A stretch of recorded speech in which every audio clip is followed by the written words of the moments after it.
Welcome to my lovely little haul. This is, I think, pretty much entirely affordable perfumes here. Some of them proper cheapies. So let's get going with one that I really wanted to try for ages. I've been looking at this one for a while. This is Ocean Dream, and this is from Giorgio Beverly Hills. Does it say that anywhere? It doesn't say it anywhere, does it? How strange. It doesn't say Giorgio Beverly Hills on it, but it is from Giorgio Beverly Hills. Let's take it out of the box. This is just a little mini 15ml. I got this from Fragrance X. So I was very happy to get this little 15ml, so I didn't have to get a massive bottle of this in order to test it out. This is a perfume that's from 1996. It's by Alberto Morelos, and he has made some absolutely fantastic perfumes. So I was really looking forward to trying this. I'll explain more when I talk about what it's been compared to, but first let's have a look at the notes. So the notes are water lily, sea notes, water heliotrope, musk, orange blossom, sandalwood, vanilla, vetiver and cedar.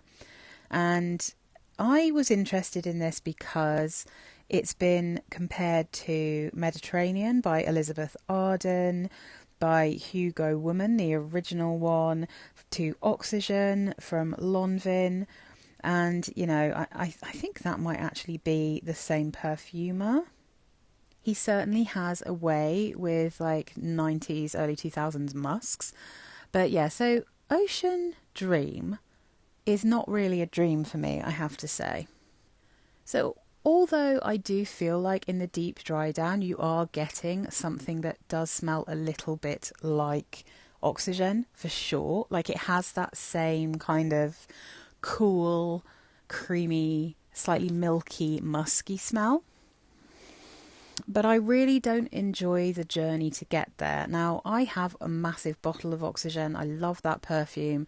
So I feel like there's not really much point in me going through what I find to be a little bit of a screechy perfume in order to get to that nice, musky dry down when I could just wear Oxygen. So this for me, the sea notes are a little bit too obvious for me, but the water lily here I find very, very sharp, very, very screechy, a little bit cleaning producty, to be honest, this one. And I just can't get along with this. This was a little bit of a disappointment. I was quite sure I was going to love this. Mediterranean is one of like my top 10 for life. Oxygen, probably one of my top 20 for life. But yeah, Ocean Dream is not going to be joining my collection. This is just not for me, even though this is like such a cute little bottle. So sweet. But yeah, I'm not keen on this one. I'm going to give this to someone else. Hopefully it can go to a good home. So that's Ocean Dream, apparently by Giorgio Beverly Hills, but according to the box, doesn't really say who it's by. This next perfume, as you can see, comes in a very cool box. This is Iceberg Effusion, and this is another one that I saw compared to lots of things that I liked, and it's a really affordable perfume, so I wanted to try it for the channel, see how I got on with it, thinking that I was probably going to really like this one. So I'm just going to take this out of this cool box and show you the bottle. I mean, I feel like you can totally tell that this came out in the early 2000s, you know, from the style of this bottle. But Effusion from Iceberg, this is for women, although I do think this is kind of unisex smelling. This has notes of grapefruit, passion fruit and kiwi in the top. Mid notes of nutmeg, freesia, cardamom, jasmine, rose, violet in the mid. Base notes of cedar, sandalwood, musk and vanilla. So this guy is compared to some perfumes that I really like. So I was interested in this partly because of the notes and partly because it was compared to Bazaar from Christian Lacroix, which is a perfume I really like, but unfortunately I've not managed to find a bottle of it because it's been discontinued for so long. I haven't found one that doesn't smell like it's gone off, unfortunately, and I really like that perfume a lot. So I was excited about this, but unfortunately this is another one that the dry down's pretty good. I can see why it's compared to Bazaar. It also is ever so slightly similar to YSL and Love Again and that kind of thing, but maybe a little bit spicier. But I'm just going to spray this out to get the top notes again. Yeah, this is very sharp and a bit screechy when I first spray it out. And it stays kind of screechy, to be honest, for quite a long time. So I would say here, maybe it's the grapefruit. I feel like the grapefruit is, well, it's voted as top. So I think the grapefruit is a very, very sour grapefruit, which I am not keen on. And I like the nutmeg, I like the kiwi, I like the cardamom, I do like a bit of freesia. So there's lots of things I appreciate about this perfume. I just think in my collection, this isn't something I'm ever going to reach for. I can be a bit fussy about grapefruit, actually. Sometimes I do find it too sour. Um, but I think this smells super unisex. I think anyone could wear it. The dry down is definitely better than the opening. And I think this is another one where it's just going to have to go to a different home because I'm definitely not going to wear this. But I can see how some other people like this. If you really, really like a kind of sour grapefruit smell, then you might appreciate this more than I can. But yeah, as it's got some similarities with stuff that I already have, it's not one I need to keep. But yeah, cool bottle. Well, it kind of looks like a bottle for men, I'd say. Not that that makes any difference, of course. It's about the juice. But yeah, so anyway, that's Iceberg Effusion for women, and it's not a keeper for me. So I have to say, I was surprised to see this on Fragrance X when I did my order. This is Nirvana Bourbon from, I think it's just called Bourbon, yeah, from Elizabeth and James. So this is a discontinued perfume. These are quite hard to find, but this was, I don't know why, but the tester bottle was more expensive than this 30ml bottle. I think they were both the same size. But the 30ml, I think this was about £30, and I figured this was worth me trying again because I had a sample of it, but that was back when I didn't really like vanilla in perfumes, so I wanted to try it again because I've always wanted one of these, mainly, to be honest, in a very shallow way because I love these bottles. They're some of my favourite perfume bottles I've ever seen. So let's take this out and have a look at it right now. So here it is, Nirvana Bourbon in this absolutely spectacular bottle. This is so beautiful. So it says Elizabeth and James, Nirvana down the side. I don't think it says Bourbon anywhere on this, except for down at the bottom. But if you know, you know. So this perfume, it only lists 3 notes. It lists oak, bourbon, vanilla and tuberose. Now, this is still quite sweet to me. And it's interesting because when I first got this, I think I just found the vanilla in it overwhelming. And I do, to be honest, sometimes struggle still with bourbon vanilla being a little bit sickly. It needs something to balance it out. So like in something like Baby Cat, you have the suede, you've got the pepper, you've got the olibanum. So you've got a bunch of stuff in there that kind of stops it from going off into crazy sickly land. I always think bourbon vanilla smells a little bit like caramel and vanilla. And in here it's the same. It's a very, very sweet vanilla. But interestingly, now that I'm a bit more accustomed to wearing vanillas, I really get a lot of oak. It's got a very dry oak in it, especially when you're first wearing it. Yeah, a very dry, woody oak, a very sweet, almost fruity bourbon vanilla. I feel like there might be just a little hint of something fruity in here, but I wouldn't be able to put my finger on what it is. What I do quite like, though, is the longer that you're wearing this, the more a little bit of tuberose pokes through, which I didn't notice when I had the sample, I think just because I found it so sweet. But I like this better the more it dries down. So when I first wear it, I do think maybe this is going to be too sickly for me. And then it dries down a bit more. And once I start to get a hint of something that I assume is the tuberose, it doesn't like smell massively obvious as a tuberose. But I feel like it just starts to feel a bit more balanced and a little bit less sickly sweet the more it dries down. So I'm going to be trying this out now it's cold. I think the autumn winter is certainly the perfect time for this. I love this bottle so much. I'm really happy to have it. I'm sad I can't get hold of Amethyst because I'd really like to retry that one because that one was also a little bit too sweet for me. The rose I quite liked again, but I had at the time Stella, so I didn't feel like I needed a kind of another dark rose. And French Grey was the one I thought I'd love, but I did not like that perfume, sadly. But I'm happy to have this bottle. I'm going to give this a good go this winter.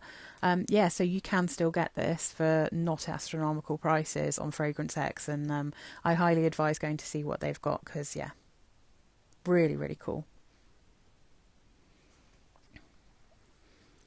Next up, we have this little mystery, although you might be able to see what it is here, little mystery box. This is a tiny sample. I chucked this in. I wanted free shipping, and I was like, what am I going to get? So I decided to retry something that I mean, it's annoying actually, because this wasn't massively cheap, and I think when I originally got the 100ml bottle of this from Direct Cosmetics, it was actually cheaper than this little one. But I wanted to try it again because I was talking about this during my watermelon perfumes. So this is Kim Kardashian Glam, and this is basically the original Kim Kardashian, which is a kind of tuberose and gardenia perfume, but this is lighter, fruitier, more sheer, and it has a little bit of a watermelon note. So I really didn't love the original version of the Kim Kardashian perfume, and I didn't love this one when I had that bottle either, because I really struggle with kind of buttery, lotiony tuberose and gardenia perfumes. This one, I don't think even lists gardenia, but I swear I can smell it in here. So this has top notes of watermelon, red berries and citruses, middle notes of tuberose, star jasmine and rose, base notes musk, orris root and sandalwood. And I just have become a bit more accustomed to wearing these kind of buttery tuberose perfumes, and buttery gardenia, all of those white florals that can go a bit buttery and a bit beachy. I've got a little bit more used to that because there's a few perfumes I have now that I actually really enjoy that have that kind of scent in. So there's a little bit of it in Mambo from Liz Claiborne. Elizabeth Claiborne, how very formal of me. Liz Claiborne. And Blissful Fantasy from Britney Spears, which I think is an amazing perfume, which has a regular melon, like a sweet melon note with those kind of beachy, buttery florals. So I just wanted to try this one again because I was on that watermelon kick. And nowadays, I think this is just quite fun, light, bright. I think it's a pretty perfume. I think it's also probably discontinued. I'm not sure it's one that's really worth searching for. It's not hella shampooey, but it's a little shampooey. And although you do get a bit of a sense for the watermelon, I feel like this is still predominantly a kind of buttery tuberose scent. And like I said, I swear there's gardenia in here as well. I will be keeping hold of this one though, because I'm going to try this out in warmer weather, which is when I tend to prefer that kind of buttery scent, so those buttery florals. But yeah, I think this is super fun. It's just not like the most interesting perfume I've ever smelled. So that's Glam from Kim Kardashian. And yeah, it's super cute though. Yeah, it's pretty. This next perfume is something that one of my subscribers was talking about when I was talking about another Verset scent that I tried. And I saw this, I think this was an order I did from Luxe Perfumes. So I think that's where I might have got Ocean Dreams from as well. So this is called Charm. And this is supposed to be a dupe of Dior Addict. So let's take this out of the box, have a look at the cute little bottle. So Verset Charm, here it is. The only notes they give you here are blackberry, jasmine, sambac and vanilla. And I have to say that from the sprayer, and when you first spray this, it does smell quite similar to at least the sample of the modern version of Dior Addict that I have. I have never smelt the original version of Dior Addict, so I don't know whether this smells like that one or not. What I will say is that this one seems even sweeter to me. When you first spray it, does have a little bit of that kind of odd green feel that you get in Addict, and it does have the slightly body lotiony smell. But the more and more this dries down, the more it gets very, very sweet, like a kind of tonka vanilla sugary sweetness that I don't get so much of in the current formulation of Addict. But yeah, I mean, I think it's very possible that, like, if people say the original Addict was sweeter than the current one, then maybe this is a good dupe. But I feel like this starts off smelling like Addict and then kind of goes away from that, and now in the dry down, I think the vanilla is taking over a little bit, and it's actually almost losing a little bit of the body lotion-y thing that you get very like strongly in the opening, and you get very strongly in Addict. Yeah, I think it's losing the lotion-y jasmine the more it dries down. So yeah, I mean, I think this is really cute. I'm not really sure because to be fair, like Addict isn't my favourite. I was just really interested to smell this one. So let me know below if you have this and if you think this is more like the original formulation of Addict than it is the current one. Or let me know if you don't really think it smells like it, or if you just think it smells like the new one and it's just me. But yeah, so I think if you are interested in Addict, this is an extremely affordable dupe house. And I've smelt a couple and they do smell quite similar to what they're duping, and one of them in particular I just really love, and I don't even know if it smells like the original, which is Verset Petite is my favourite. I think it's absolutely delicious, smells like the best kind of body powder. But yeah, this one's really good value, I'd say. I mean this is still on the paper that I initially sprayed it on after like a week and a half. So yeah, really pretty, really sweet, quite cozy, definitely an interesting perfume. Definitely would recommend trying this one because it's also just so affordable. So that's Verset Charm. Guys, I have saved the best for last.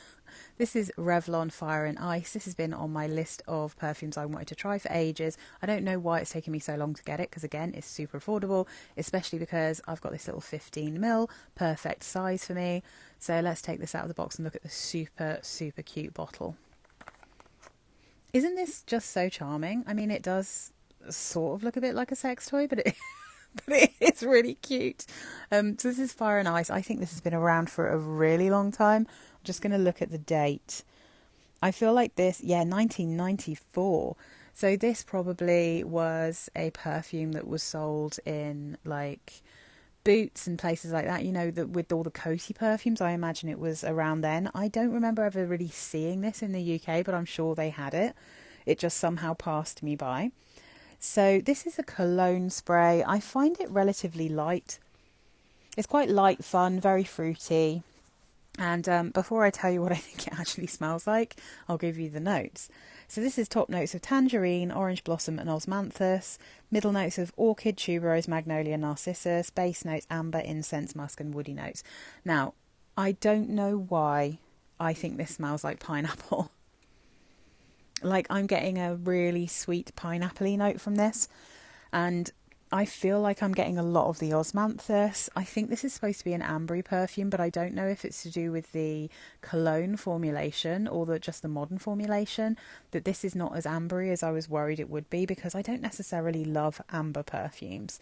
But on the votes, amber is quite a long way up the top, followed by tangerine and incense.